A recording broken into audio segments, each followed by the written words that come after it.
ka-idol, mga ka-fishing, palaban tayo ngayon.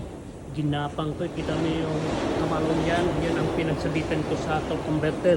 Dito natin dinaan mga ka-idol, yan, binulot natin yan sa ilalim.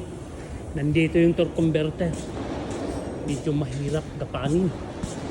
Oh, kita mo yan. Oh, ito yung torque converter ng doser mga ka-idol dahil nasira yung pilot bearing dito. Laglag yung mga bearing, kita mo, there's a metal particle CFC, metal. So sira ang torque converter mga idol kong mekaniko. Sira ang torque converter, ayaw tumulak ng malakas. Wala daw power. Kaya wala siyang torque, yung torque converter. Nag-slide mga ka-idol. So nandun yung reman, palitan natin ang reman, order natin ang part yung kailanganan dito mga idol tomorrow.